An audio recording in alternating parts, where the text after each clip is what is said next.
はい、皆さんこんにちは、時丸です。お元気でしょうか。ホワイトボックスで喋るのは結構久々かもしれません。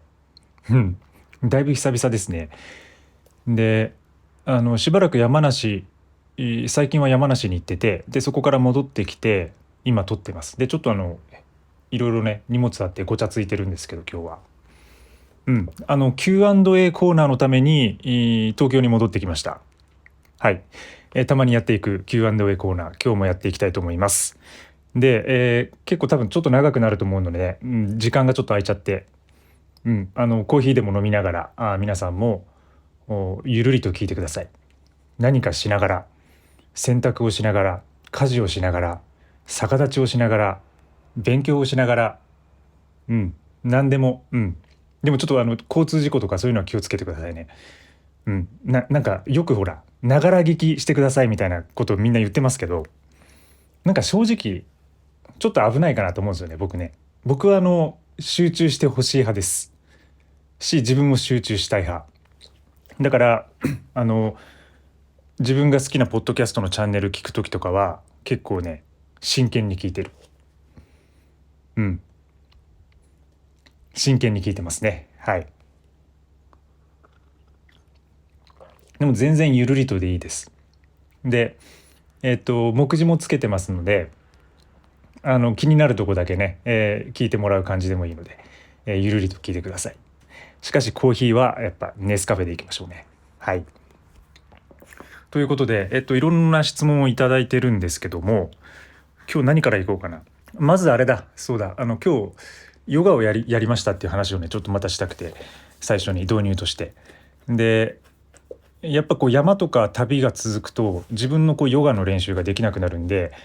それを久々に今日やったわけです。久々と言っても4日ぶりぐらいかな。むちゃくちゃいいですね。もう気持ちいい。もう体のあらゆるところが伸びる感じがある。で結構山に登ってるので最近あの筋肉痛っていうかな、若干その使われない筋肉がまたこう動いてる感じで筋肉痛な感じがあるんですけど、それがまたこう伸びてねすごいこう気持ちいい感じに今なってます。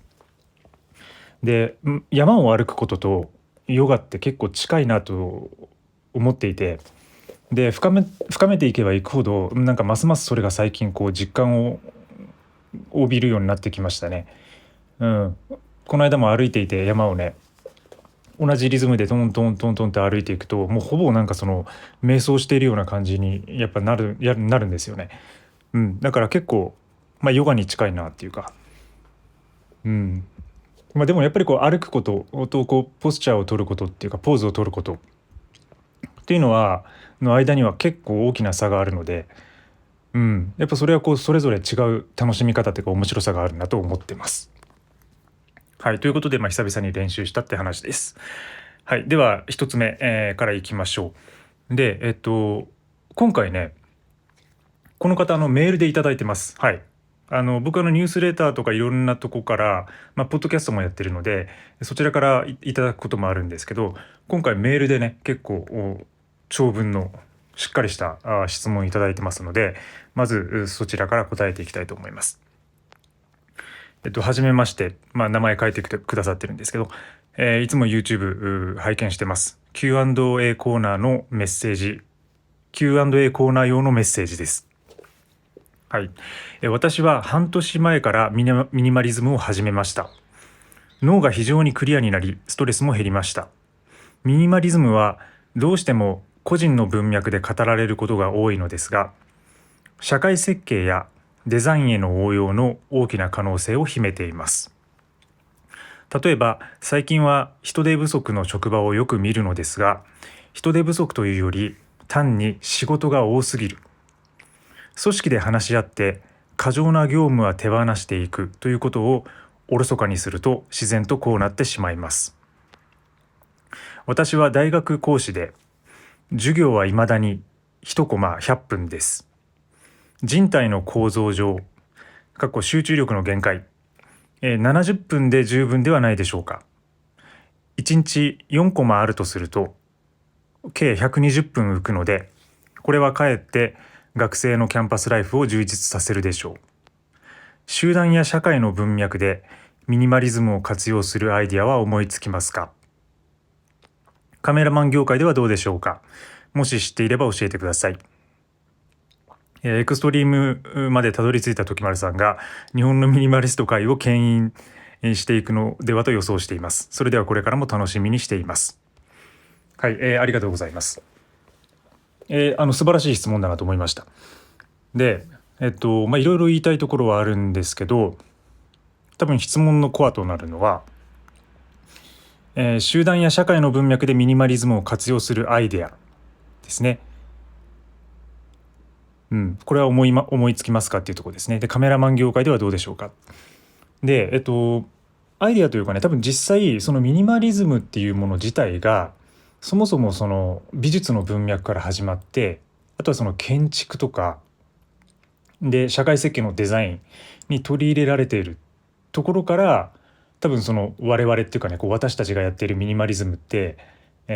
行ってきてる経緯があるので、そっちがね先だと思うんですよね。でちょっとねいくつか思いつくのは、例えばその、建築でもそうですよね。建築と都市っていうのはものすごくそのミニマリズムの設計をしていますよね。例えば北欧建築、北欧建築っていうね、スカンジナビアデザインとかって言いますけど、そういうものはもうかなりミニマリズム、特にフィンランドとかデンマークでは、生活の質を高めるために部屋の空間をデザインするっていう、でかなりミニマルでクリーンなその空間づくりをするっていうことを、どのね家もやっているっていうのがあります。でいろいろ調べたらヘルシンキの図書館でオーディっていう図書館があるんですけど、これ写真検索してぜひ見てみてください。かなり、無駄のない空間が、それがその、図書館っていわれるその共有スペース、みんな市民で共有する場所なので、そういう公共の場所がそういうふうにデザインされて、社会的にね誰もが過ごしやすいような、そういう集団のためのミニマリズムが適用されている例だと思います。確かにそのミニマリズムっていうとね、個人っていうね、先ほど書いてくれてた質問のように、どうしてもその個人の文脈で語られることが多いっていうのはものすごくわかるんですけど、そういうふうに集団で取り入れてる事例もあるっていうことで、それから、日本の建築ですね。これも、日本の伝統的な建築っていうのはそもそもミニマリズムだっていう話を、前回しましたよね。鴨の長明の時か北条記の時にちょっと話してると思うんですけど、最近のモダン建築、現代建築で言っても、例えば隈研吾さんとか安藤忠雄さんとかかなり著名な建築家いますけど、その方々も基本的にもう無駄を排除するっていうデザインになっていると思います。無駄を排除して、その空間自体を楽しめるような構造に大体なっていますね。だからそういうところも日本でもそういうふうな建築はあるっていうことで、それから、社会的文脈でいうと、あとはプロダクトデザインの分野ですね。これも皆さん、よくご存知のアップルとか、スティーブ・ジョブズのデザインもミニマリズム、禅を取り入れたっていうふうに言われてますし、あとは無印良品ですね。無地、これも、デザイナー原健也さんが入ってからかなり、そのミニマリズムのデザインそのものになって、商品が開発されている傾向があると。でだから結構そのミニマリストの人たちがよくその無印良品の製品を使うとかっていうのはあると思うんですけど、これはもう理にかなっていて、まさに、そもそもその無印良品がそういうデザインで設計されているっていうところが親和性が高いからだと思ってます。はい。でね、これ僕知らなかったんですけど、オランダですね。オランダの交通デザインっていうのがあって、これシェアードスペースっていう言い方されてるんですけど、オランダの一部の都市ではシェアードスペースというコンセプトが取り入れられています。でそれは、交通標識とか信号を減らして、で歩行者とか自転車とか自動車が全てこう調和して動かせるようなシステム、それでいてその事故が起きないっていう風な、ことを、事故とか渋滞がね起きないようなシステムをそこで作り出しているっていう交通デザインの文脈に使われていたりとか、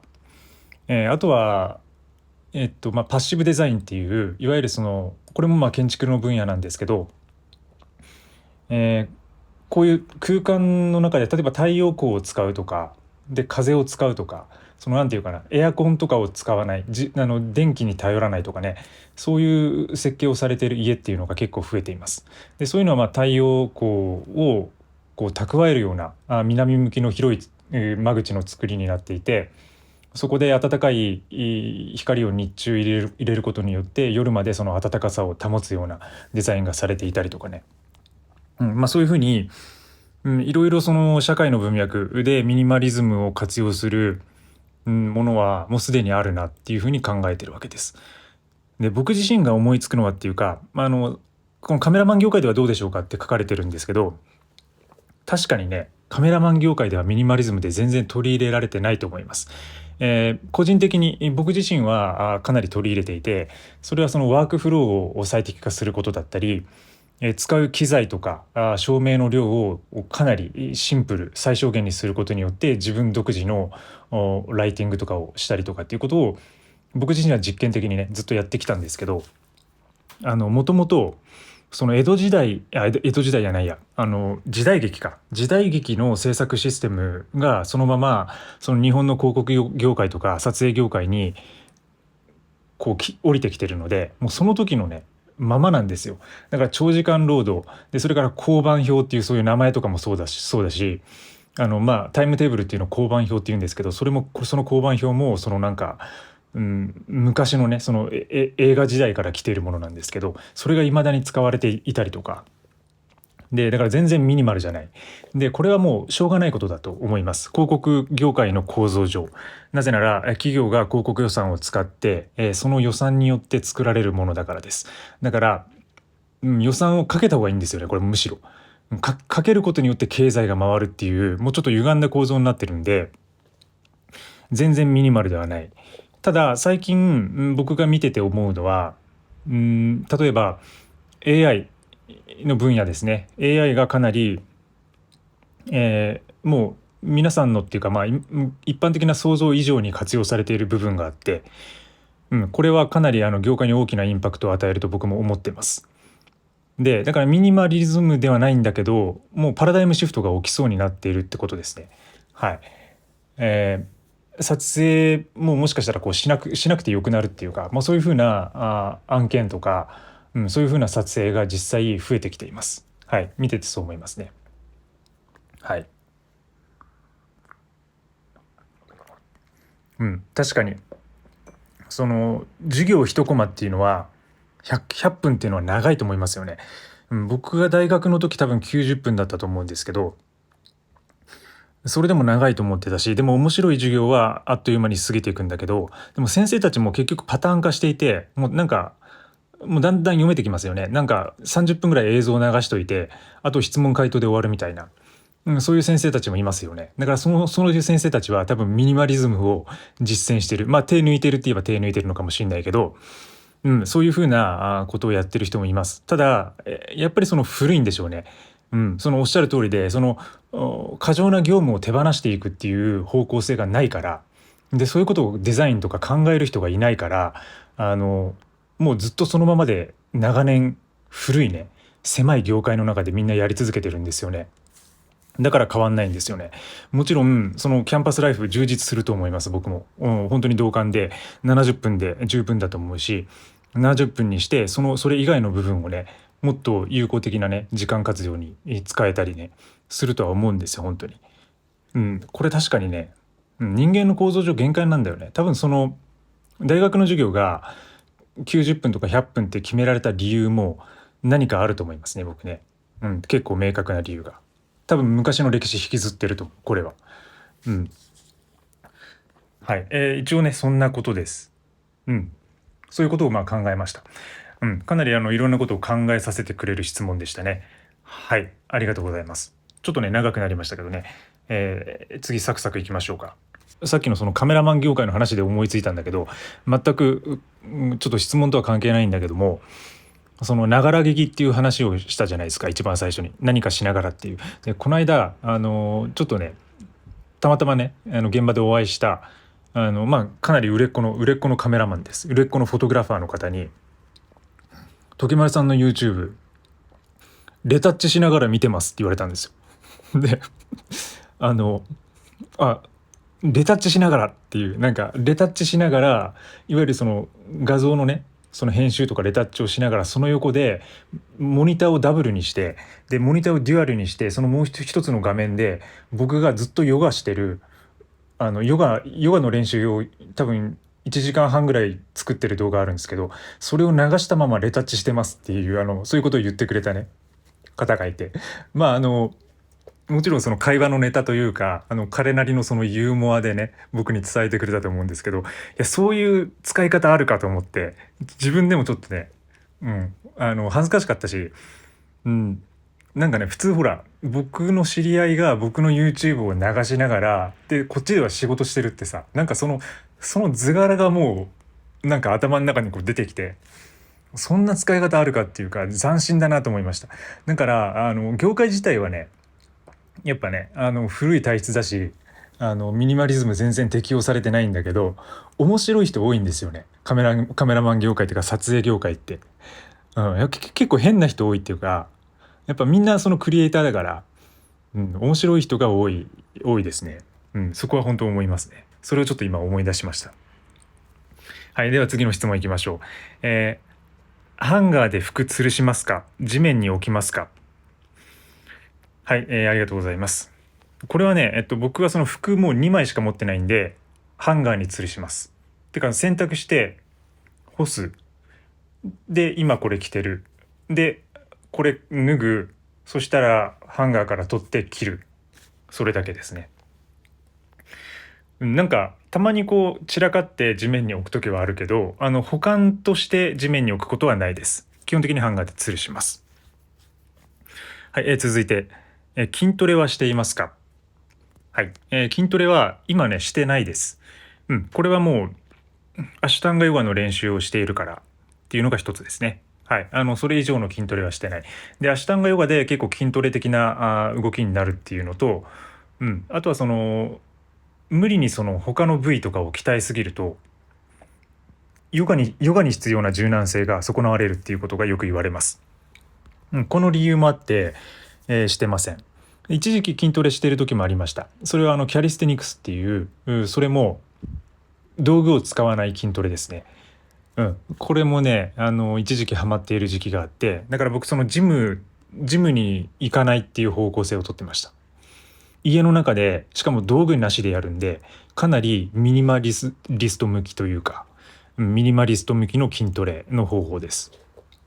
でも最近はやってない。よくほら、ヨガで使う筋肉はヨガでつけるとかね。あと山で使う筋肉は山でつけるっていう、服部文章さんも言ってましたけど、だから特別なランニングくらいはするけど、山の場合は、でもなんかそれ以上のトレーニングを結構プロの登山家でもしない人は多い。山で、それは身につけるっていう人が多いみたいですね。筋トレはしてないです今は。もしかしたら、今後もしかしたらするかもしれないですけど、何かあれば。はい、続いて、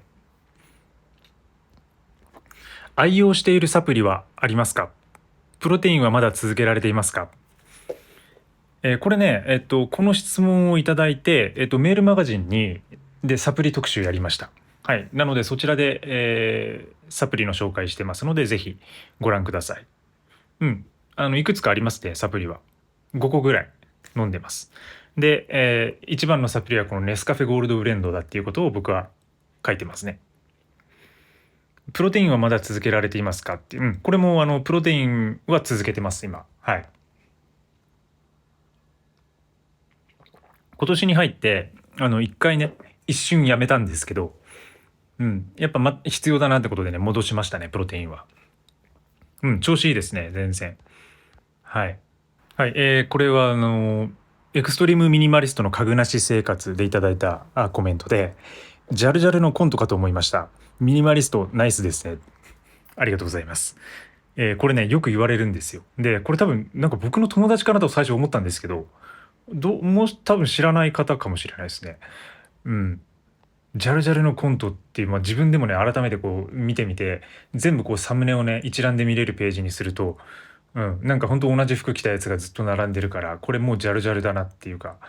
でもジャルジャルさん結構好きなんですよね、僕ね。うん。コラボしたいぐらい。ミニマリストのネタでミニマリストのネタをやってるんですよ、ジャルジャルさんが。それがねもうまさにザミニマリストな感じで、ステレオタイプの表現がうまいっていうかな。やっぱりこう何もない部屋に一人ポツンといるみたいなものが、もうなんかその日本の中でっていうか、まあ、世界的にもそうですけどね。その何もない部屋に一人ポツンといるのがなんかミニマリストだみたいなイメージって多分強いんですよね。うん、まあ実際はいろいろまあこうね、椅子とか机とかあったりするんですけど、はいはい、これ結構昔の動画にコメントいただいてて、ショーツについて語るテスラショーツとパタゴニアバギーズの比較においてっていう、動画で、最近いただいているコメントで、時丸さんのこの動画見て気になったので買ってみましたがいい商品ですねっていう。これ今も使ってますよ、テスラショーツ。僕もね好きですねこれ。もう2年ぐらい経つかな。なんか結構ポケットのね裏側の感じが怪しくなってて、そろそろ壊れるかなって感じがするんだけどまだ持ってます。でもう旅にも持って行ってるし、毎日もうヨガの練習でも使うし、なんかこればっか入ってますね。パタゴニアのバギーズよりも着用頻度もしかしたら最近増えてるかもしれない、こっちの方が。で基本的に僕は自分がいいと思ったものしか紹介しないスタイルなんで、かなりね最近いろんな案件の話いただくんですよ。でもねほとんど断ってます。はい。まずミニマリストがさ、そのミニマリストなのになんかこの商品を勧めてくださいって企業から言われて、それ勧めるのおかしいでしょ。それでなんかそのものをまた増やそうとしていることに加担しているわけだから。だから自分はもう自分が使っているものとか自分が使いたいものとかだけについてしか話さない、ですね基本的に。まあ、もしかするとそのいろんなその案件が来る中で、僕が知らなかった案件その商品っていうかアイテムももちろんありますよ。でこれすごいいいなとは思うんですけど、使うには至らないってことです。なぜなら僕がもうエクストリームだから。普通のミニマリストの人だったら、普通のミニマリストって言い方おかしいけど、普通の人だったらそれに応えるのかもしれないですけど、55個しか持ってないんでね。だからその案件をもし発注してくださる方は、担当の方は僕の持ち物リストを全部見てもらって、この中にあるものとかそこで親和性が高いものを選んで、いただけるとちょっとねこう紹介したいなって思うかもしれないんですけど、ほとんど多分ないですね。今紹介しているもの、自分が使っているものが皆さんに紹介したいものなんで。はい。どこだろうな、どこまで行ったか結構忘れてるねもうね。どの辺まで行ったんだな。シンプルな質問ですね。冷蔵庫は現在使われてますか？はい、使ってます。はい。これはね、今僕は冷蔵庫を所有していなくて、家にそもそもこの部屋に備え付けられているよくホテルとかに、ビジネスホテルとかにあるような四角い正方形の冷蔵庫、それを使ってます。やっぱりね、夏場はすごい便利ですよ。で自分がその好きな食べ物っていうのかな、よく食べてるものが基本的に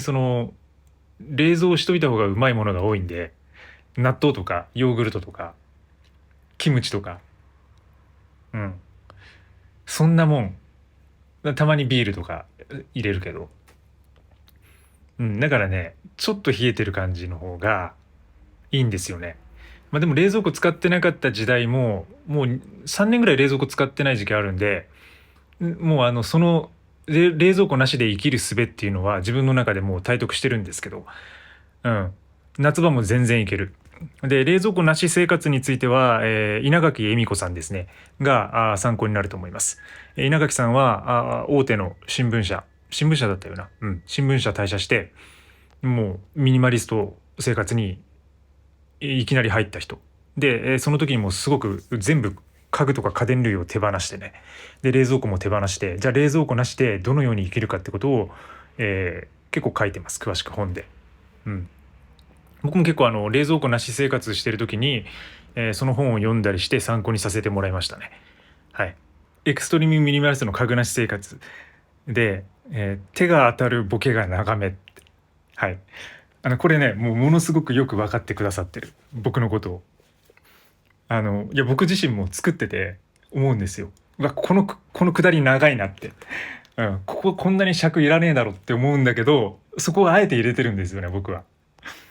ヨガの練習をするときに手が当たるボケを何度もやってるんですけど、そこに絶妙に突っ込んでくださってるんですよ。これ、知り合いなのかなって思うんですけど、たまにね、知り合いが、なんかコメントを書き込んでくれてる時があって、で、そのほら、知り合いのその Google アカウントのあれなんかわかんないじゃないですか。そのフルネームとか本名でやってる人あんまいないんで。だから、わかんないんですよ。でも結構、そういう的を得てる質問というかコメントっていうのかな。そういうのがあると嬉しいですね。本当。はい、SNS アプリをすべて消したっていう動画で、こんにちは。いつもメガネをかけているようですが、コンタクトは使わない生活でしょうか。はい、コンタクトは使いません。はい、そうです。だからいつも僕メガネですね。でもそんなに目は悪くないんで、実はその裸眼でもいけるんですけど、これは紫外線が当たるとサングラスになるアイテムで、だから一つで二役を買ってるようなかなりミニマリズムな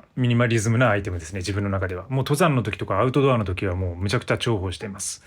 はい、普段もこれで、だからもうサングラスになる感じですね。日が当たると。で、コンタクト使わないんですけど、コンタクト使わない理由は、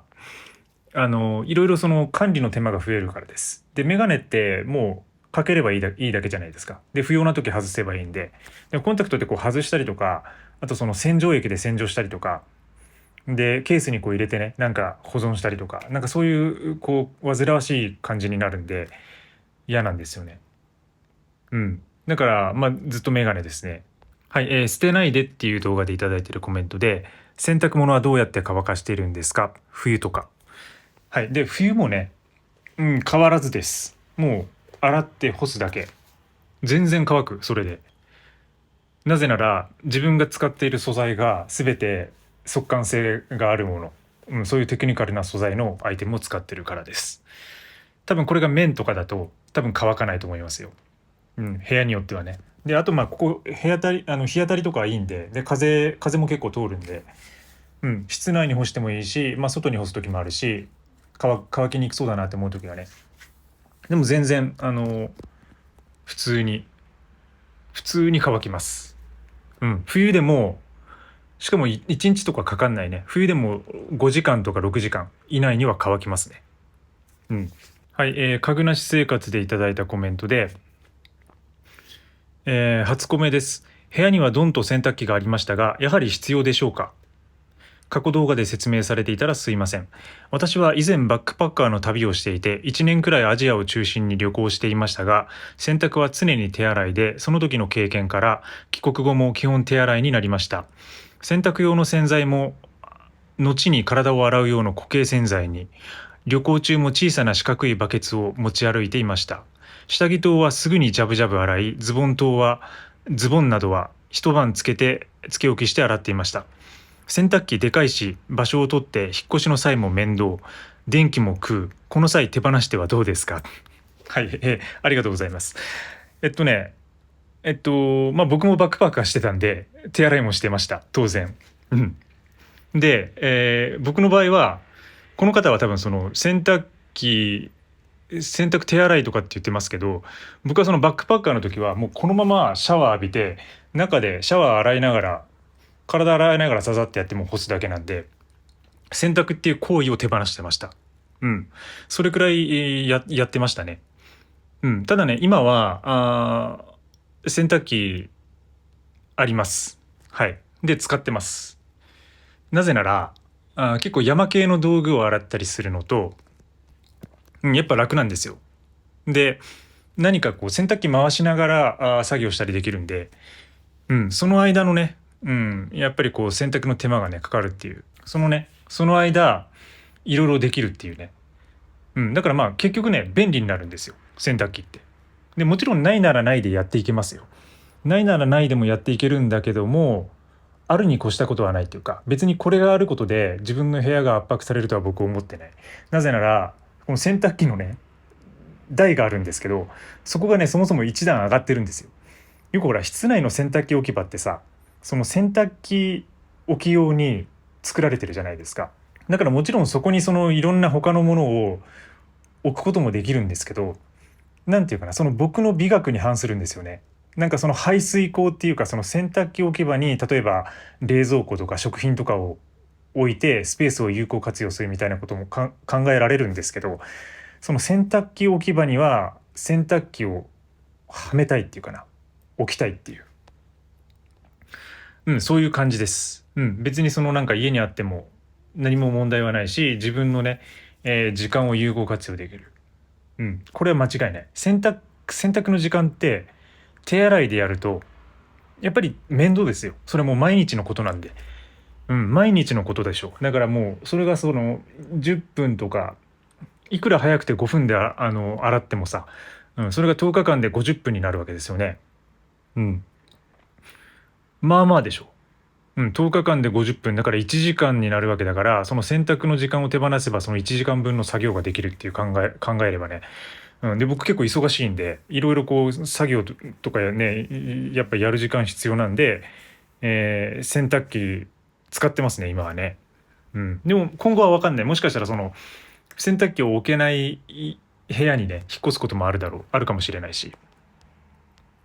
今後は分かんないんですけど今使ってます。はい。はじめまして。結構はじめましての方が今回多いですね。えーいつも楽しく拝見しております。時丸さんは英語話者ですか？過去の動画から気になっています。教えていただけると嬉しいです。捨てないでっていう質問でいただいてます。で、僕は英語話者ではないですね。英語は話せるんですけど、そのネイティブレベルな感じでは全然ないです。よく海外に行ってたりとかして、そのコロナ禍以降そんなに行けてないんですけど、学生の頃からその調査とかでねずっと海外行ってたんで、その時に英語をずっとやってて、今も自分が取り入れる情報っていうのはほとんど英語で読んだりすることには全く問題ないんですけど、やっぱその喋るってなると、なかなかそのフリュエントにいかない。だからその100%英語話者とは言えないと思いますね。ただ使う機会もあるし、聞いたりね、見たりする YouTube とかポッドキャストとか、あと読んだりする情報とかはほとんど英語っていうか、8割ぐらいは英語で見てることが多いですね。だからツールとして一ツールとしていろんな情報を取り入れるのに使ってます。はい、はい。これも捨てないでっていう質問でいただいてます。表面的なテクニックや安直な自己啓発ミニマリストが多い中で、時丸さんは僕はどう生きるかという問いに向き合ってらして好きです。ところで、経年変化を楽しむというと革製品かなと思うのですが、時丸さんは革製品をほとんどお持ちでないように見えます。それは重いからですか？はい、ありがとうございます。これも捨てないでっていう質問でいただいてます。で、これおっしゃる通りで、重いからっていうのは一つ理由としてあります。で、僕実は革製品好きなんですよ。確かに好きだったんですよね。そのもうまさにその言ってる通り、その経年変化を楽しむっていうと革製品っていうことになるんで、やっぱりレザーの製品結構使ってきました。財布もレザーだったし、靴とかね、レザージャケットまではさすがに行ってないけど、ブーツとかねものすごく履いてたし、レザーの。もうやっぱりいいブーツとか履いてましたよ。でもそれって本当にその長く使えるしね、本当にそのサスティナビリティがあるとは思うんですよね。でも最近そのほら革のトップブランドであるエルメスでさえ革を手放しているじゃないですか。これだからもうそういう方向に世界が行ってるってことですよね。リベラリズムの行き過ぎだっていう話もあるんですけど、これは本当にそのやっぱ動物の皮とかそういうものを使わない、ビーガン的な思想があったりとかっていうので革製品を使わないって方向に行ってるんですけど、でも革っていうのは本当に人間が古来から昔から使ってきた素材なので、その良さっていうのは本当にあると思うんです。ただね、やっぱりその重いっていうのはありますね。重いし、でも重いっていうのはが一番かな。やっぱ最近こうバックパック一つで暮らすようになってから、やっぱそこにいかに軽くするかっていう、登山の文脈でもそうなんですけどね、登山の話でもあるんですけど、いかに軽くするかってことになってるんで、やっぱそうなってくると革にすると本当に、50g 100g の単位でこう変わってくるんで、重さがやっぱそれが原因かなっていうのはありますね。でもなんかガソリン車と一緒でさ、ガソリン車がもう今後乗れなくなるじゃないですか。電気自動車ばかりになるんで。で結構法的な規制もこれから進むので、ガソリン車が乗れなくなると。だからその最後にそのガソリン車に乗っておきたいみたいなね感じで、ガソリン車に乗る人が増えたり増えたりっていうか、一部ねいたりすると思うんですけど、それと同じで僕もね、そういう感じでちょっと革製品を手に入れるかもしれないですけど、でもしばらく予定はないですね、これはね。でもなんかありますよ、なんとなく、欲しいなと思ってるものは。はい、これも捨てないでの質問。エイジング大変共感します。自分は木という素材が好きで、多くの家具、飴色になる感じや、ギターの音が変化していく感じとか大好物です。車も家も一つのものを長く愛する生き方を実践しています。ありがとうございます。はい、そうですね。僕も同感です。これは全く。木も好きですね。その多くの本当に飴色になる感じたまんないですよね。はい。で自分が使っていた、トラックファニチャーの家具もそうですけど、過去の動画で紹介してますけどね、あれもね、あの椅子はねかなり使ったんですよ、長く。2009年ぐらいから使って、だから12、3年使ったものがあるんですけど、やっぱりね木の色っていうのも本当にその革と一緒で飴色に変化していくんですよね。でちょっとねこうオイルとか塗ってあげるとよりその深まって、なんか木なのにそのちょっと金属みたいな質感が出てきたりとか、本当にその奥深い素材だなと思いますね。でもちろんそのギターも僕も音楽やってたんで、ギターの変化していくのも好きだし、でやっぱりその傷つくっていうところも一つ儚さであり良さだと思うんですよね。例えばそのやっぱ本当にそのプロのギタリストが使っているような機材っていうのはもうむちゃくちゃね傷ついてたりとか使い込まれてたりするじゃないですか。でラッカー塗装が剥がれて中の木がむき出しになって、そういうこう味が出ている感じのを見ると、うわかっけえと思いますね本当に。かっけえと思いますよね本当に。いいと思います。で一つのものを長く愛する生き方を実践されてるってことで、素晴らしいと思いますね。はい、家具なし生活で気づいた5つのことで、いただいた質問です。大ファンです。時丸さんと同じ髪型にしました。いつも散髪はセルフですか？はい、ありがとうございます。セルフじゃないんですよ、これ、一応。はい。で、今ちょっとね、伸びちゃってて、そろそろ切りに行かなきゃいけないんですけど、僕はもう専属ではないですけど、もう自分の中での専属ですよ。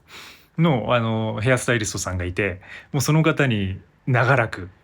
切ってもらってます。もう東京でね、もう基本的にその方だけで、あともう一人いたんですけど、でも基本的にその方だけですね今ね、にもうずっと切ってもらってますね。いつも面白い話しながら、はい、嬉しいですね。同じ髪型にしましたって、これ大丈夫かな、逆にね。なんかよくほら大体こう著名人とかそういう芸能人の髪型と一緒にしてくださいってこうなんか店に行く人いると思いますけど、うん、僕も一回ねカセリみたいにしてくださいみたいな感じに持ってったりとかね。でもカセリっていろんな髪型するから、あ坊主ですねみたいなさそういう話になったりするんですよね。カセリがこう坊主にしてる時期があってね、あオッケーオッケー、じゃあちょっと全部行こっかみたいな、いやこの時じゃなくてこの時のカセリでみたいな。でもねそれでその時丸田中と同じ髪型でって言っても多分通じないと思うんで、はい。でもセルフもねいいと思うんですよ。なぜならそのやっぱりその散髪のコストを抑えられるっていうのと、あとこうね、自分でやることによって自分のコントロールができますよね、髪の毛の。ただやっぱりそれも技術が必要で、バリカンとかね、何度かやれば多分できるんだろうけど、僕はね、全くその服とか買わない分、髪型はもう切ってもらってますね。そっちの方が安全で確実で早いんで、はい。散髪行ってます。はい。はい、シンプルさを保つために行うことでいただいています。時丸さんの話を聞いていると心がすごく落ち着いてくるのを感じます。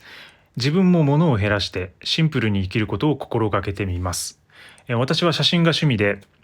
水中写真、風景などといろんな写真を撮ろうとするとどんどん機材が増えていきます。思い出を記録するのは生きた証のようで楽しいのですが、シンプルな生き方と相反するところもあると感じます。時丸さんはプロの写真家として、写真機材と撮るという習慣とミニマリズムをどのように共存させていますでしょうか。はい、ありがとうございます。本当にね、嬉しいですね。落ち着いてくるのを感じます。嬉しいです、そこは。で、これね、本当難しいですよね、機材。で、僕もね、もうずっとこれはもう永遠のテーマみたいなところがあって、で、やっぱり難しいんですよ。そのプロフェッショナリズム、商業写真とミニマリズムをこう共存させるのは。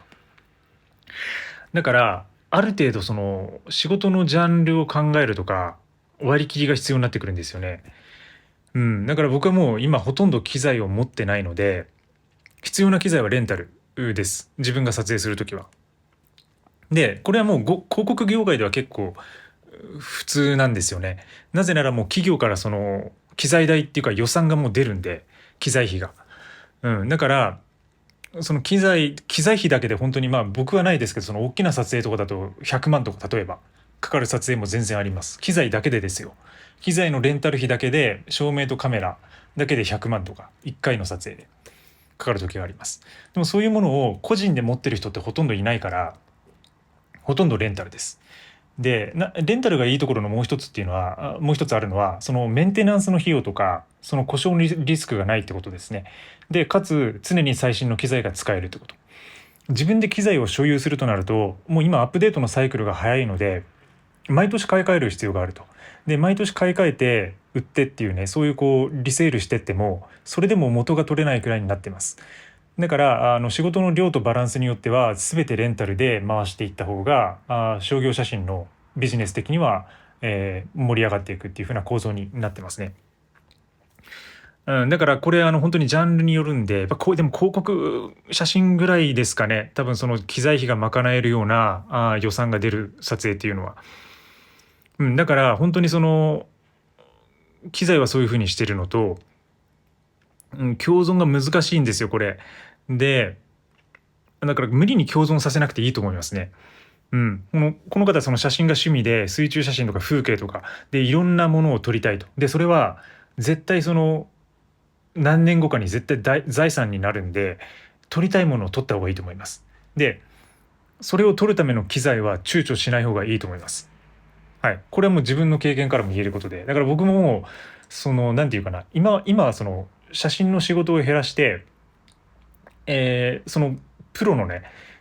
プロからちょっと僕も外れているような感じに今なってるんで、だからそういうことができるんですよ。だからもうほとんど写真を撮ってない、もう今ヨガして旅してで物を持たない、そんな感じになってるんで、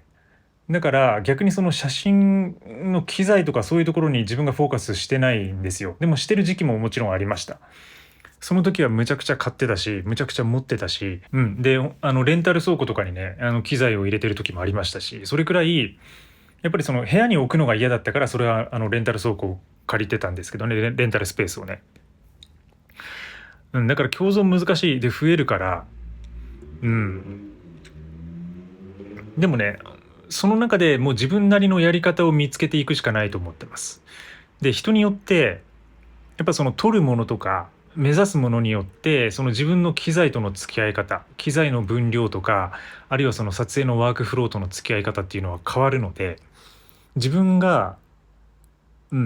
そこに進みながらね、でちゃんとその思い出とか記録とか自分の作品を作りながらも、片方でそのミニマリズムっていうものをやりたければ、じゃあそれと今自分のやってることが何かその融合できるポイントがないかなっていうのを探していく。それしかないと思います。だからこれは一概に本当に言えないことで、だから質問されている方の、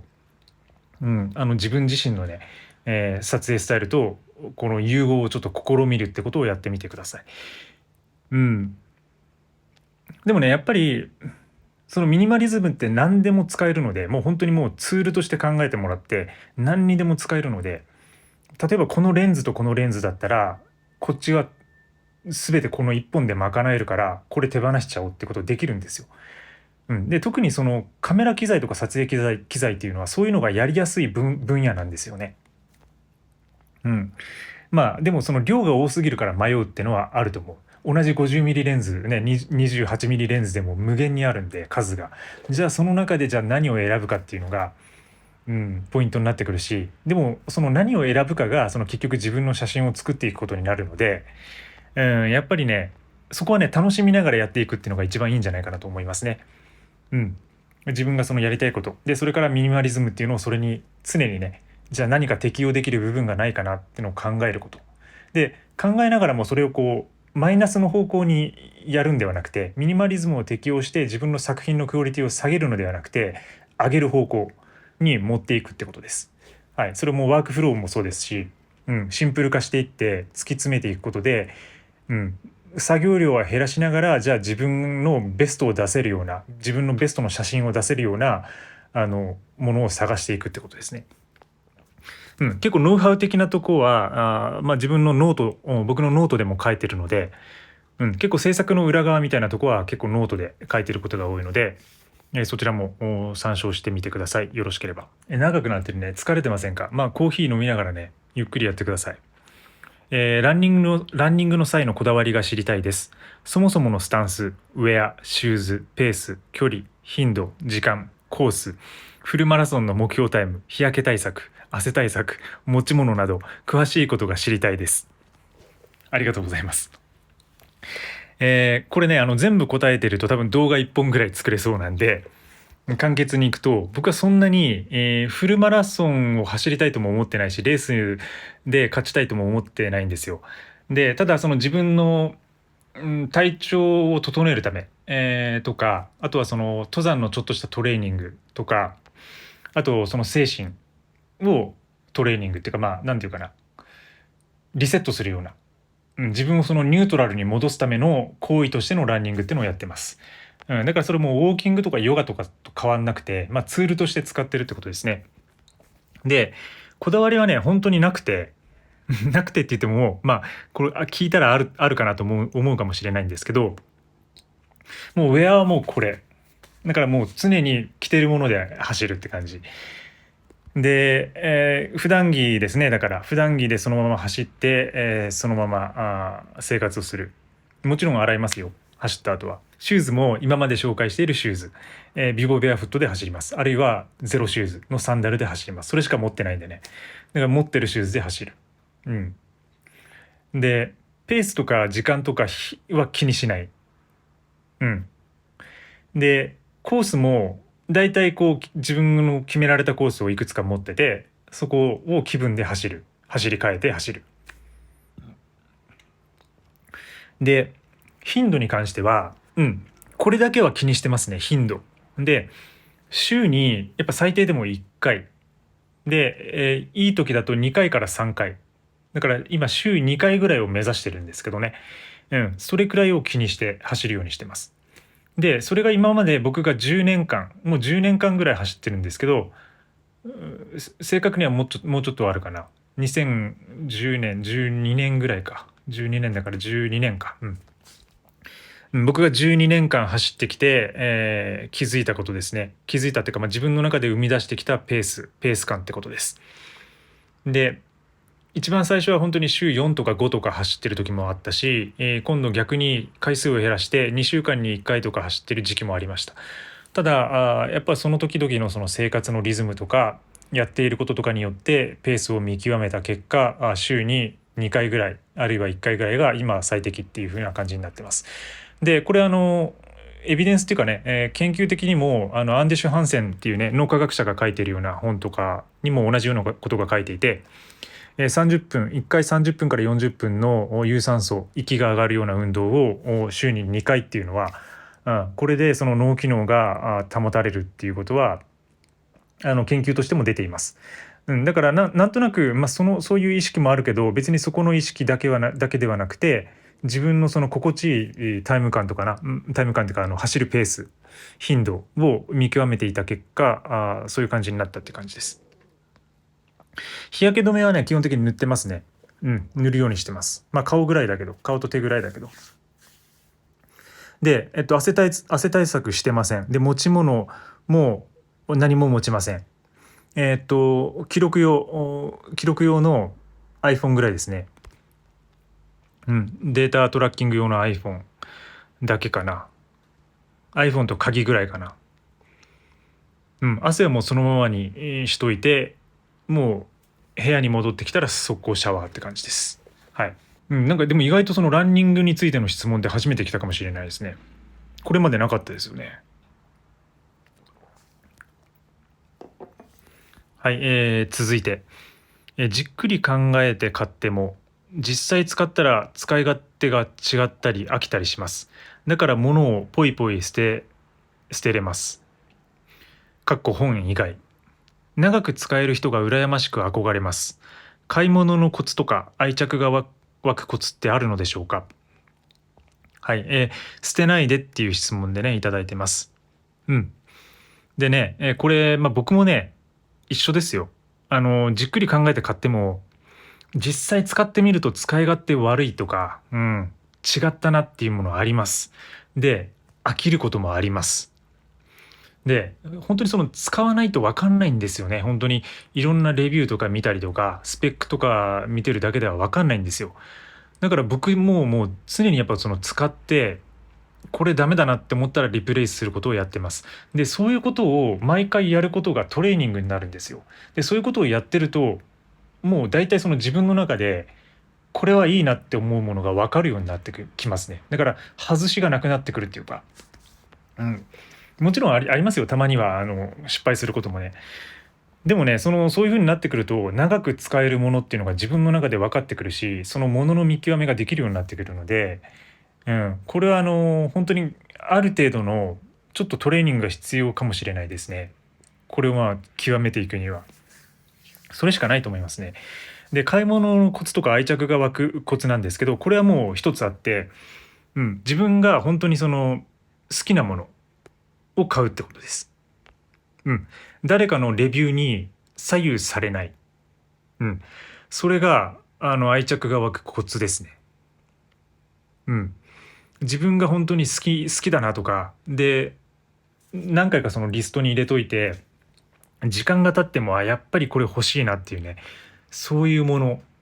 を買うっていうこと。で、自分の場合はそれは結構長く使うものであったりします。バックパックだったりとか、もう常に持ってるものですね。このファイヤーキングのマグカップとかもそうだし、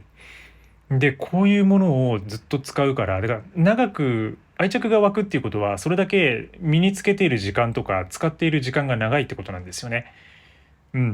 だからそういうものに予算をかけた方がいいって、よく言われるじゃないですか。長く使うものほど予算を避けっていうふうによく言われると思うんですけど、それと一緒ですね。だからね。だから愛着が湧くコツっていうのはもうその自分が長く使うものとかに投資するっていうことで、あとは本当に好きなもの、好きだなって思うものを買うっていうことです。ときめくものですね。こんまりさん的に言うとときめくものを買う。はい、続いて家具なし生活で気づいた5つのこと。毎日何食べてるんですか。はい、ありがとうございます。毎日ね、玄米でしょ、味噌汁でしょ、キムチ、納豆で、そんな感じ。あとパンとか。でもね、食べたい時は、お昼とかは何でも適当に食べてるから、ラーメンとか、焼肉。焼肉そんないかないかな。寿司も食べるし、カツカレーも食べるし、この間ね、鹿カレーっての食べましたね。鹿カレー。山梨で。鹿カレー。あとはこの間長野ではみんなですき焼きやりましたね。すき焼き食べたりとか、もうとにかく好きなもん食べてますね。でも肉はあんまりないかな。やっぱ減ってきたかな。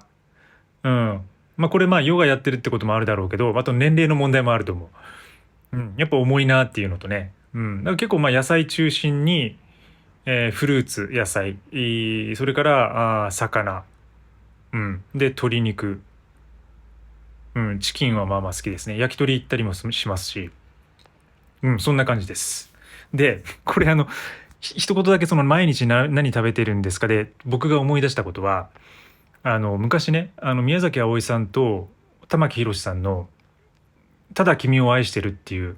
カメラマンの映画があるのをご存知でしょうか、皆さん。で、僕これを見た時に当時ね、むちゃくちゃその中で頭に残ってるセリフがあって、それは宮崎あおいさんがそのなんか写真家として、玉木宏がね独立、大学卒業してこれからその写真家として食っていけないよみたいな話をするときに、宮崎あおいが言う一言があるんですよ。これからどうやって食っていけばいいんだよって玉木宏が言った時に、あおいさんが草とか食べて」って草とか食べてって言うんですよ。その辺に生えてる草とか食べればいいじゃんみたいな。でそしたら玉木さんはそのね言葉に救われて、あ、そんなもんかみたいな。でカメラマンになるんですよね。でこれはかなり、僕がそのカメラマンとして活動する時に勇気づけられた言葉で、なんかその何かこれに挑戦したら自分はもう収入がなくなって食っていけなくなるかもしれないなって思うじゃないですか。で僕も思ってたんですよ。でもね、これちょっとねタレント名で申し訳ないんだけど、その物語の名前をちょっと覚えてないんだけど、その役の名前を覚えてないんだけど、この葵さんの一言のいいじゃんその草とか食べてればみたいな、それを思い出しましたね。そうだからなんとかなるってことですね。草とか食べてればいいんだなっていうかね、そういう感じはありますね今でも。うん野草とかね、もちろんその危ない草とかありますけど、でも何かしら食べて人間は生きていけるんだなってのをその映画で僕は知りましたね。はい、同じ動画での質問で、土地丸さんになってたけど土地丸さんの先を行きたくて髪を手放しました。ドライヤーがなくなったかと思いきやバリカンがうちに来てしまいました。これも素晴らしい秀逸なコメントですね。はい。髪を手放したらドライヤーがなくなったけど、その代わりバリカンがうちに来てしまったっていう、もう本当になんかミニマリストの4コマ漫画とかがあったら、よくなんか書かれるようなね、作品になりそうな一言ですねこれは。そう、ドライヤーを手放すとねやっぱバリカンが増えますよね。何か手放すと何かが増える。だから髪の毛を手放しても結局バリカンが増えちゃうっていうのは、あると思いますね。じゃあ別に髪の毛あってもいいじゃないかとかね。でも髪の毛をやっぱりこう短くすることでその乾かす手間だったりっていうのはなくなるんで、楽にはなりますよね圧倒的にね。整髪料とかも多分いらなくなるだろうし。でもバリカンが来るんだよね。バリカンがどうしようかねこれ。バリカン来たらね、でもやっぱバリカンで刈らないと今度長くなってくるわけでしょ。で長くなってきたらまたドライヤーが必要になってくるでしょ。だからやっぱバリカンは必要になってくるんだよねこれね。で解決方法としては外部のリソースにね、ヘアカットに、ヘアサロンに通うってことになるとは思うんですけどね。でもバリカンで借りたいですよね短かったら。僕ももし坊主にするんだったらバリカン一つだけ買ってそれでやりたいですね。はい、